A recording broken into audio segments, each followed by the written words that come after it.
ఈరోజు video morning నా ముగ్గుతో start అయింది. నేను ముగ్గు వేయడంలో అంత ప్రో కాదు కానీ చిన్న చిన్నవి వేసి మేనేజ్ చేస్తాను.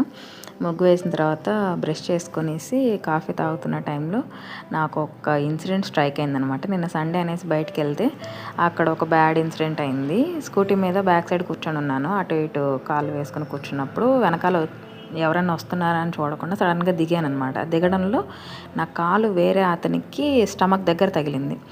ఎన్నిసార్లు సారీ చెప్పినా కూడా అతను ఏమీ మాట్లాడకుండా వెళ్ళిపోతున్నాడు. అతని పక్కన ఉన్న వ్యక్తి మాత్రం నా వైపు కోపంగా కొట్టేలాగా చూశాడు. కానీ నేను ఎవరికైతే కాలు తగిలిచ్చానో ఆ పర్సన్ మాత్రం ఏమీ మాట్లాడలేదు. అతను తిరిగి 2 తిట్లు తిట్టినా కూడా నేను హ్యాపీగా ఫీల్ అయ్యేదాన్నేమో. ఎందుకంటే ఆ గిల్ట్ ఉండిపోతుంది అనమాట. నేను ఒకళ్ళని ఇలా కాలు తగిలిచ్చాను, ఆ పర్సన్ నన్ను ఏమనలేదన్న గిల్ట్ ఉండిపోతుంది. అలాగే మార్నింగ్ అది గుర్తొచ్చి కొద్దిగా మూడ్ ఆఫ్ అయినట్టుగా అనిపించింది. ఓకే, నెక్స్ట్ ఈ ప్యాన్ దగ్గరికి వస్తే ఈ ప్యాన్ నేను తీసుకొచ్చి 5 days అయిందండి. బయట షాప్లో 550 చెప్పారు.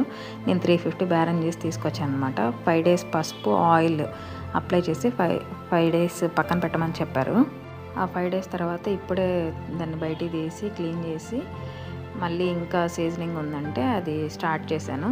ఈ సీజనింగ్ ప్యాన్ తెచ్చినప్పుడు మా ఫ్రెండ్కి కాల్ చేసి ఎలాగ సీజనింగ్ చేయాలంటే తను కూడా నాకు తెలియదు, నేను మొన్న అడిగాను షాప్లో, ఇంత చెప్పారు, నేను ఇంత అడిగానని చెప్పింది. నేను ఎంత తీసుకున్నానో షాప్ అతను ఎంత చెప్పాడని చెప్పాను.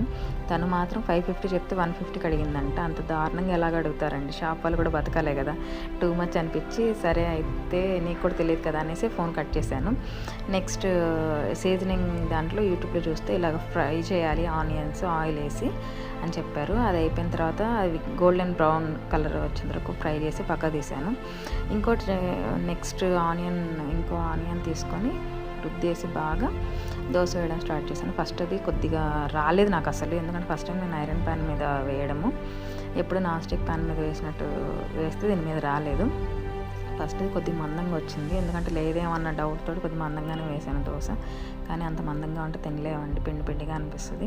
నెక్స్ట్ నుంచి ప్రతి దోశకి ఆనియన్ పూస్తూ వేస్తే చాలా బాగా వచ్చాయి దోశలు. At the same time taste కూడా చాలా బాగుంది. దాంట్లోకి పల్లీ చట్నీ చేసుకున్నాను, అంటే నా ఫేవరెట్ అనమాట అది. చాలా బాగుంటుంది, చేసుకొని తిన్నాను. నెక్స్ట్ ఈ ఇయర్లో 2026లో ఆల్రెడీ 1 month కంప్లీట్ అయిపోయిందండి. ఎవరికైనా గుర్తుందా రెజల్యూషన్స్ ఏం తీసుకున్నారు ఏంటి అనేసి? నేను తీసుకున్న రెజల్యూషన్ కంటిన్యూ చేస్తూ ఉన్నాను. అదేంటంటే రెగ్యులర్గా వీడియోస్ అప్లోడ్ చేయాలనే రెజల్యూషన్ తీసుకున్నాను. అదైతే రెగ్యులర్గా చేస్తూనే ఉన్నాను. మీకు మీ రెజల్యూషన్స్ గుర్తున్నాయా? ఉంటే ఏంటవి కామెంట్ చేయండి.